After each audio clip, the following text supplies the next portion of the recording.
Welcome back to another episode of Shit That Goes On in Our Heads. I'm Dirty Skittles, and I'm here and with... I'm G-Rex. Say it one more time. And I'm G-Rex.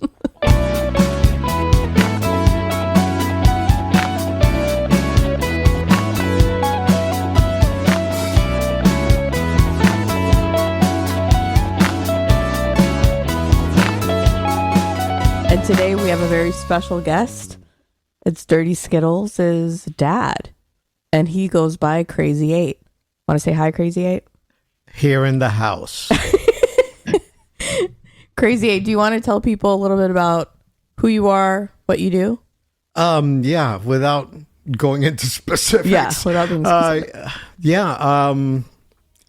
Been a mental health counselor or therapist for about 28 years. Wow. Yeah, so worked in almost every modality out there. I mean, I worked in adult inpatient psychiatry. I ran a program for children, an inpatient psychiatry unit, long-term care unit for children that have severe mental disorders. In-home services. I kind of addressed all the areas, including teaching at the university level. Nice. And now you're getting ready to retire. Oh, yes. When is your last official day? 6 weeks and 2 days. And G-Rex, what's your countdown? 14 working days. Oh, geez Louise. Not that I'm counting or anything. No. Oh, wait, that was Friday. So Monday is 13 working days. Nice. I envy you. Not that I'm counting or anything. Cool. So after 28 years, you said? Yeah. Finally. Yeah. It's not that I have anything against the field or what's going on in the field itself. It's more that I think it's time for me to move on and leave room for the new generation. Nice. Those other people that want to get into the field and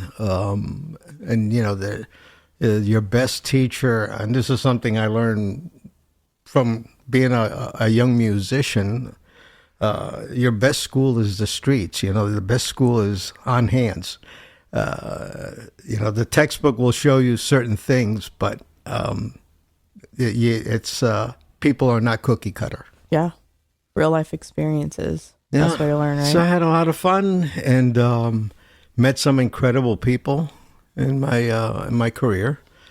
Some people that I hold dear, as mentors. And I learned more from my patients than I did from anything else. Wow. Yeah. That's actually huge. I never thought about it like that. Mm-hmm. That's huge. I don't know if you have like the biggest lesson you've learned from a patient, but is there something that comes to mind when I ask that? Like, is there a big lesson you've learned? Yeah. Empathy. It's something that I learned how some people are able to have that kind of level of empathy that the average person wouldn't respond. For example, someone loses a family member to a tragedy, something that could have been prevented. Despite their loss, they're willing to forgive the offender. Oh. Wow. That's deep. Yeah. That hit real deep. It did. Even speaking about empathy, with all the stuff that's been going on with work, I'm an empath. So the day that it happened, I was a complete mess. Mm-hmm. I couldn't work anymore because I kind of took on their pain. Mm-hmm. At the end of the week, I remembered that I needed to do some self-care and some self-love. And so I just stopped responding to texts and emails and messages. I'm like, this is not healthy because somebody else is going to pay for my, not taking care of myself. Mm. And it was either going to be my coworkers, my wife, somebody I see on the street. I'm probably going to blurt out, you're a fucker.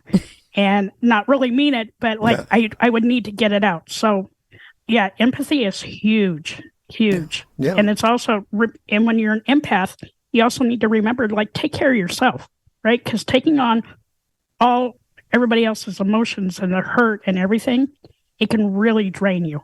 Yeah, if you're not well, you can't take care of anybody. Mm-hmm. Really, all you're doing is trying to cause harm. So yeah, if you're not well, you can't take care of anyone. Actually, you might be causing more harm, True. to the other individual as well as yourself. It's all. I've gotten to the point in life, and something that I've learned, from one of my mentors, about 15 years ago, that, what happened is just what's supposed to happen. Don't get stuck in the moment. Your life is a lot more fruitful than that second or those 20 seconds or those 20 minutes or those 20 hours. Yeah. That's hard to remember because in that moment, it feels like this is the end of everything. Like it's like everything is crushing We're down. emotional species, Mm-hmm. That's what we are. And when we have an emotion that's really charged, we're going to react to it. I'm going to take a clip of this and I'm going to send it to you, Dirty Skittles, When I have every those 3 days. days I was gonna on ask. repeat. I mean, completely selfishly, when you're in that moment where it is very consuming, and it's hard to get out of that thought or that headspace, is there a trick to sort of just rattle yourself out of it? Well, not necessarily a trick, but you have to realize that if you're focusing on something that's already past, all you're doing is making your past your present. Damn. You're ignoring your present. That's right. I'm wagging my finger at you. And I'm kind of wagging it at myself too. But Yeah, and I'm going to it's take hard. this whole little section and I'm going to just keep it on rewind. Mm-hmm. Yeah. I mean, because of my military background, I know I'm very rudimental. I'm very structured in certain things, and I know when things get out of that structure, how I'm going to react. So it's something that I am aware, and I work on that because I know that I don't want the person to think that my reaction is appropriate because I know how I'm reacting. So it's something that I, even though just because I'm in the field doesn't make me immune, I'm a human being. Mm-hmm. So these are little things that I do for myself because I want to enjoy the fruitfulness of life. We don't get to pick the day to go. So, going outside and breathing the air, even though, might have some contaminants, but what the heck? This is our home. We're not going anywhere. Yeah. I'm not the person that's going to be going to Mars or anything like that. This is my home. I'm going to enjoy the plants and the animals. And one of the things that I'm looking forward to have more time when I retire. I want to walk around and, breathe the air and observe nature and try to do my best to, preserve nature. That's really awesome. I like that a lot. That's part of the reason we moved from South Florida to upstate New York. Mm-hmm. I can walk outside. I don't have any air pollution. I don't have any noise pollution. It just snaps me out. Unless it's like minus 20 and then I don't go outside. But do you have those days that even though it's minus 20, you can look out the window and see the beauty? Yes. Yeah, I can look right outside my hill. We have a herd of about 40 deer that come and eat out of our backyard. And any point in the day, I can just look up and there'll be like 2 or 3 deers just snacking on the hill. That's nice. Kind of speaking of, you briefly mentioned your military background, and I wondered if, I mean, just for the listeners that are tuning in, my husband and I are in the middle of a move to Georgia. And before we can actually move to Georgia, we're staying with my parents. And staying with my parents is, I mean, I love it because I'm close to my family. But I noticed that in the morning, every morning, you have a routine. When you get up and you can go work out, you head to the gym. Can you tell us why you think that that's important for your mental health? Well, there is plenty of research studies that show the connection between physical health and mental health. You know, everything from your cardiovascular systems to, you know, your sensory systems. For me, I do it because it helps me clear my mind.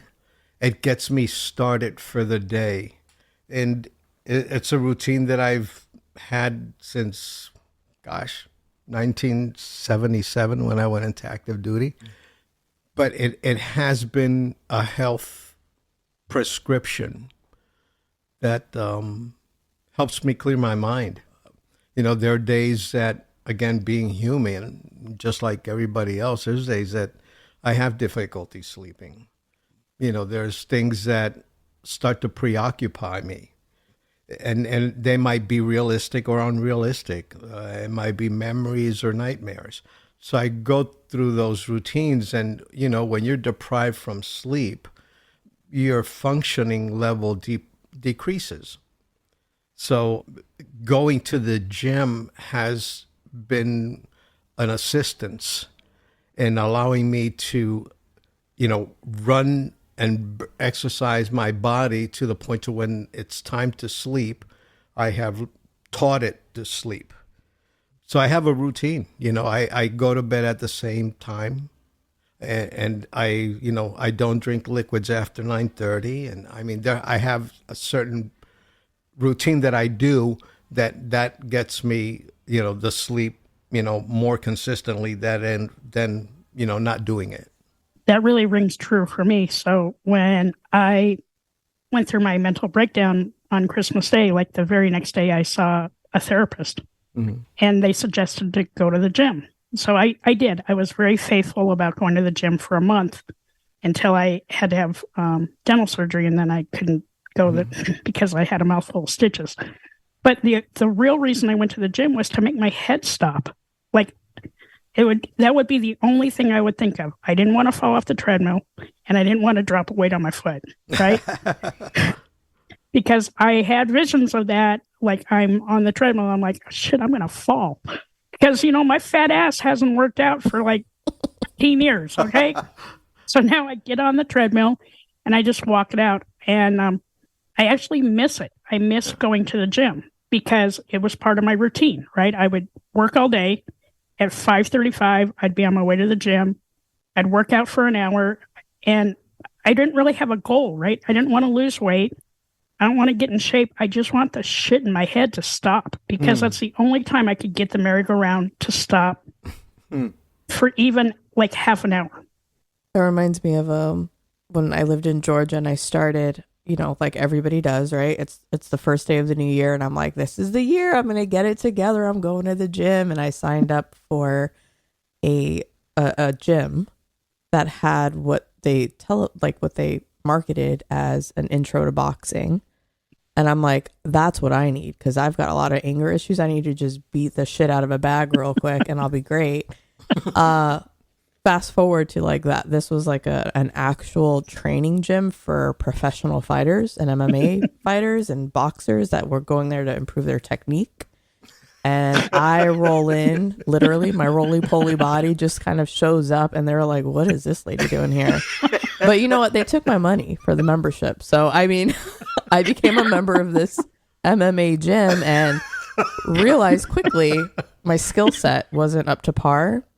But there was a weight trainer, and I love him to death, and I pray and hope that he's actually still there, because when we move back to Georgia, I'm signing up, and it's funny, but I say it to say that when I started weight training with this person... They're probably thinking, hey, she's going to go home and beat up her husband. We got to be careful with this lady coming There were a couple of jokes like, you don't need your husband to move that. Look at you with these muscles now. You're going to go in there. But I started weight training with him, and I remember I had, like, it was the first day, and I was just picking up just the barbell. There wasn't even weight on it, and I was struggling physically. And I noticed mentally I was breaking, because I was like, mentally, I thought I was stronger physically than I actually was. Like, I didn't I realize. think those are 15 pounds. Yeah, yeah, basically. Like, I didn't bar realize how out of shape I was. And I left the gym that day trying to just walk because, I mean, the guy worked me out good. Like, I couldn't walk. My legs were made of rubber. And I was like, look, I may not be physically fit, but I am prideful and I'm going to walk my ass out of this gym. And I cried. I called my mom in the car and I was crying because I was breaking down. I was like, it was the realization that physical and mental were together. And even though I couldn't lift the bell physically, mentally I was doubting myself. And I was like, how the fuck did I get here? Like, how is this my current That is state? exactly what's supposed to happen. Yeah. Yep. That's exactly. It's your body talking to you and telling you realization. Here it is. Yeah. If you want to do this, you got to do X. It's But, you know, you don't have to be an adamant exerciser. You know, some recent studies showed that you really need only between 11 to 20 minutes of a workout daily. And it doesn't necessarily need to be, you know, lifting weights. You know, everything from, you know, a slight jog to, you know, going upstairs, cutting the lawn. So doing something that is an active routine to the point to where you're breathing normally, but you're not breathing good enough to sing. I like that. The other thing that, you know, about going to the gym is because I've worked from home right now for 3 years, right? So now I never wear a bra. The only time I wear a bra now is to go to the gym because if I have to end up running, I don't want to die. Because something's going to slap me in the face and we're going to die and we're going to roll off the treadmill. The two things that I don't want to do. Three. I don't want to die at the gym. I don't want to roll off the treadmill and I don't want to drop a weight. But I got to the point that you did. So I was working out with a 17-year-old, right? Okay. Full of testosterone. Like, I'm going to pump it up. He's like, come on, let's do squats. I'm like, the fuck we are. Okay, my whole ass is burning while we're doing this. She's like, hold it for three more seconds. Nope. I sprouted up. I'm like, you know what? Pre-workout is done. I'm going to go back to the treadmill. You do whatever you need to do. You and your 17-year-old like, testosterone-filled body, just get away from me. Yeah. So then he comes and stands next to me on the treadmill and starts running. And he's like, I look at him, I'm like, what the fuck are you doing? He's like, I need to get my cardio in. I'm like, you can walk. Okay. Now I'm getting your sweat on me. Ew. Yes. That reminds me of that Sebastian Maniscalco joke. Oh yeah. There's 8 treadmills and he decides to stand next to my the one fucking right next to me. treadmill. Yeah. Oh, that's good stuff. Yeah, but you know, when you go for yourself. You know, I see the same thing to the gym that I go. I mean, you know, I see these guys that are on the juice, and you got all these people that are, you know, that are working hard, you know, at having a physique that is very athletic, you know, but they're not 68 like me. So when you turn my age, if you look that way, then I'm impressed. In the meantime, I really don't give a flying fuck what you look like. So, I mean, there's got to be more to it, right? Because going to the gym, like you mentioned, like you'll see people that are physically fit, but like mentally, they're not all there. No, they're struggling. And you have the group that goes there for socializing. You know, it's a meat market. Yeah. You know, some of these big, you know, box gyms, that's what they are. You know, it's they're catering to the young population, and you know, they go there. A part of them go to socialize. Again, when you start doing the athletic piece, don't worry about what other people. You want to focus on, is my body changing? And always look at improvement. You know, start with one part. Don't get yourself all crazy about, you know, doing bench presses and squats and curls and this and that. You know, focus on something first. You know, I mean, during COVID, I gained almost 100 pounds. Jesus. Yeah. So now I'm down to 179, 180, which, for my height, is not bad. But yeah, I mean, during COVID, because you couldn't go anywhere, and at home, I couldn't really have the motivation other than doing rubber band exercises, but I couldn't do any cardio. Mm-hmm. And when you're sitting at home and couldn't do that and working, I'm sitting all the time. Yeah. I didn't have the movement to do the cardio. So when I got back to the gym, I didn't lift weights or none of that for about 2 weeks. I just got on the treadmill and start walking. Yeah, and that's really how I just started. From that, then I moved to the bike, and then I would alternate so I wouldn't get bored. I would do, 5 minutes or 10 minutes on the bike and 5 or 10 minutes on the treadmill. And then I would start slowly. So, yeah, and I don't go there for an hour. I go do my exercises and get the hell out. I'm not there to compete with anybody. I want to make sure that my body is going in a direction that I'm wanting it to go. Besides working out physically, Mm-hmm. for those that are listening, and maybe this is ringing true to them as much as it is for G Rex and I. Our producer will edit that out. The brain is a muscle too, right? Yes. So besides working out in the gym, mental health requires a little bit more effort in that area. Yeah. Well, for the brain, here's the workouts I do. I do a lot of Zen meditation, and really it's a way of breathing like, most meditations are, but it's really doing more a metacognition exercise. You're really focusing on yourself, what your inner feelings are and what are they connected to, and how do you solve those problems. When I do Zen meditation, which is something that I discovered, and I thought it was out of the ordinary, I get very emotional Interesting. doing that exercise. So it was something that I look at it more like it helps me cleanse, if that makes any sense. Yeah. It helps me cleanse. So I'm able to breathe again and start a new day. Not carrying around baggage. Not carrying around baggage, because again, the field that I am, that's all I'm hearing every day, and we clinicians suffer from compassion fatigue. It's something that we have to be careful with.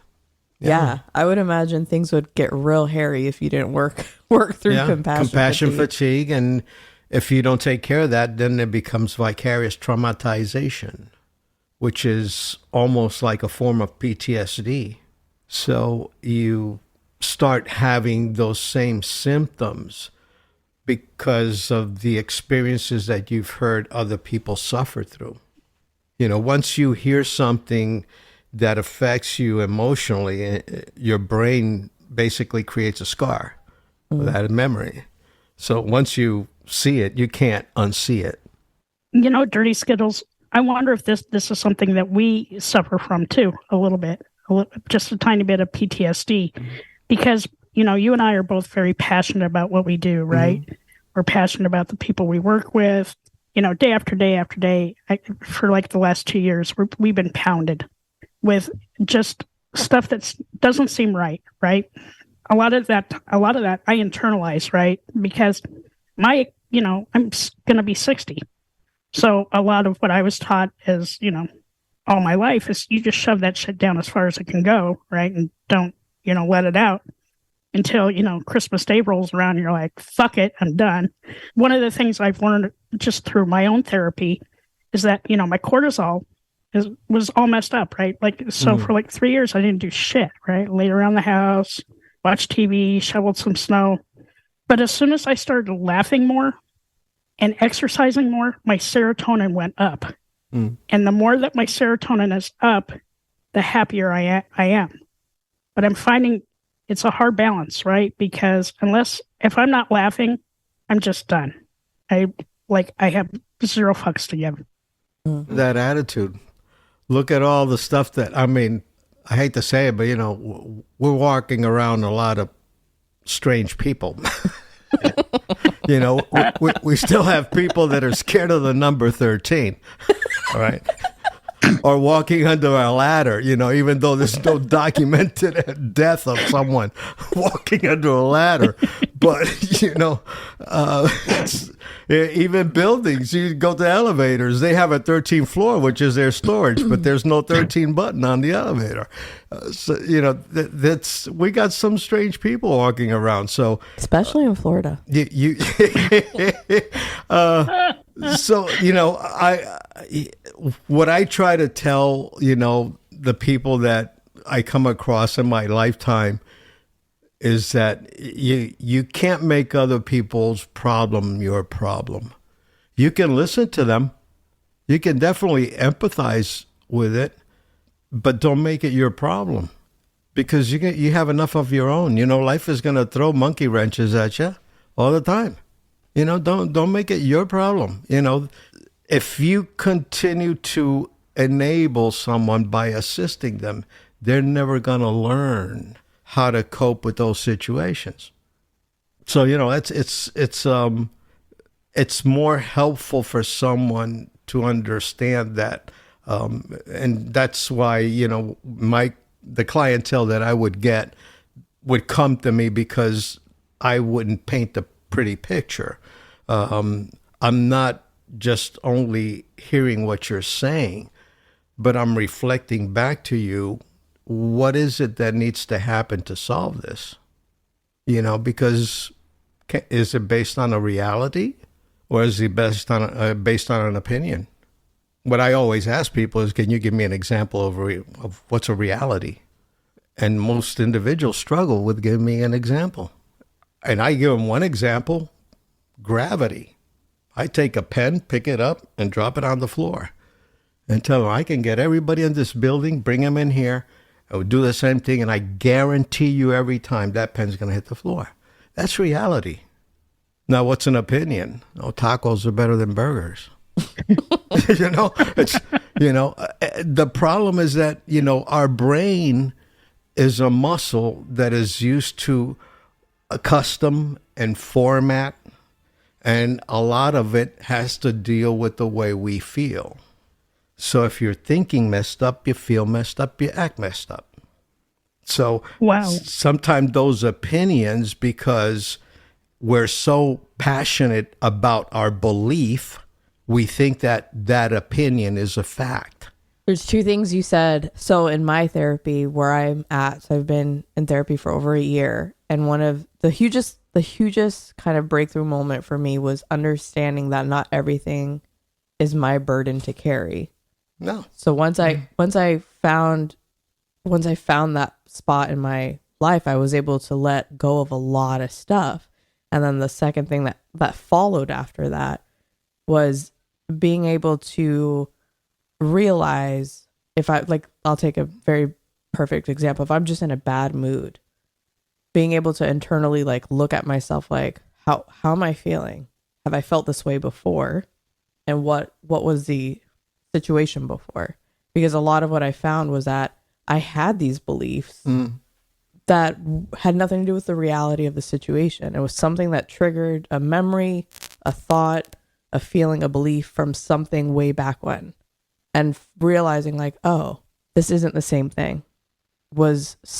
I'm still working to make that muscle stronger, but it's been very, very, very helpful to sort of get in a better place. Yeah, we're emotional species. When I have those feelings the same way, my first thing is, what is the scenario in my brain that's causing this feeling? Because I need to look at what is it, and is it based on a fact, or is it based on an opinion? Because it's going to make a difference on how should I be feeling and how should I react. So it's an exercise that, I do. And I teach it because, it's one of those things that once you learn it, you don't need a prescription for it. You don't need a refill. And it applies to every decision in your life. Every decision.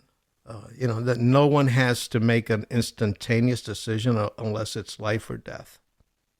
In the meantime, you can wait. I'll let you know my answer. What's funny but not funny is so prior to Christmas Day, like I hadn't opened up to my wife at all, right? Because I couldn't find my voice. Couldn't find my footing, nothing. And so about 2 weeks ago, she asked me, she's like, you're finally laughing and you're like back to your old self. But she's like, give me a code word when I know, so that I know that you're not in the right headspace, right? So I gave her the word purple because I'm never gonna fucking use that word again, right? And I'm only gonna use it when I need to get out of the house, get out of my head, do something. Because she felt really bad, right? Because I couldn't open up to her. And so when I started going to the gym, she started seeing that I was a lot happier, right? I would come home, I was talkative, I open up about my day. I wasn't saddling all of this crap that was happening around me. And it's my outlet. And I think it's really important that you find that kind of outlet. I don't care if it's going to the gym. I don't care if it's walking up your hill. You want to come to my house and climb up my stairs 47,000 times a day, you can do that too. But it's an outlet. And I think that everybody needs to find that outlet so that you're not letting your emotions ruin your life, right? Because one bad word or one bad emotion is going to change your entire life or your entire trajectory. Correct. Yeah. We're humans. We make mistakes. Perfection is, again, very subjective. What's perfect for one person is not perfect for the other. So it's in the eye of the beholder. I look at it in what I, again, preach to everyone. Life is very precious. Let's not get caught up in the bullshit. Yeah. There's plenty of that out there. Yeah. Enjoy your life, share the love with the people that you love, have a good time when you can. You don't live to work, you work to live. So yeah, attitude has a lot to do with it. And, every morning I get up and I'm just like grateful that I can sit up and take nourishment because, I didn't have to wake up. Mm-hmm. It's not my decision. So it's like, shoot, I got another day, man. Hell yeah. Nice. So, I go in with the attitude and then I might have a rough day and I come home and I just chill. The moment I walk through the door, I don't bring the stuff home anymore. And if I need to chill, then I chill. I just do whatever I need to do to relax. But yeah, I don't bring that. I don't carry that anymore. It doesn't belong to me. Well, I've learned so much in this whole podcast. No, we need to have you back. Now I have tools for myself. I do. This has been the most legit advice we've discussed ever. But it's good advice, and it's things that I can take to heart, right? Mm-hmm. Because retirement is creeping up on me a little bit faster than I thought it would. Mm. And yes, I have a plan. It's scary. It's very scary. Yeah, I'm going through the same thing. Rest assured, it's not a unique situation. It's scary, and I've talked to other people that that have retired, and they're like, "Yeah, man, it's a scary situation, but I'm ready." Yeah, yeah. I've survived worse than this, so it's like I'll take the next step, and I got no problem if I got to go back to work, I'll go back to work, but I think that things are in the place where they need to be. Thank God. So we're going to take that step. I want to spend more time with my grandkids and my kids and my wife. And, I want to go back and play golf. I want to take care of my own lawn so I don't have to pay someone to cut my doggone lawn. Yeah. And I want to, do some gardening because, lettuce at Publix is very expensive. Son of a bee. Yeah. So yeah, then, during COVID, I planted my own stuff and grew some stuff. And, But then I had to go back to work, and there you go. The economic and slavery. So, but yeah, I'm looking forward to it. So I share your sentiments. Don't think that I'm not fearful. We're fearful, but you know what? Keep your head down. You did not get this far by luck or coincidence, miss. Mm-hmm.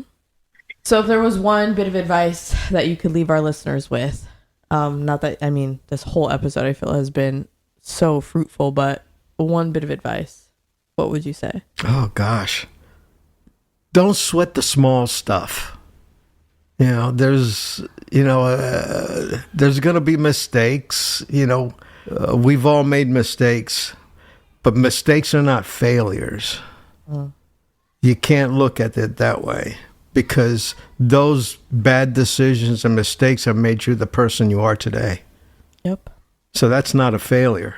Some of those decisions had to be survival skills. Don't knock that down. Keep your head up and tell the rest of the people to fuck off. There you go. Yes. That's how we have to end it. Thank you. That is the best advice ever. It's okay to be not okay. Just make sure you're talking to someone.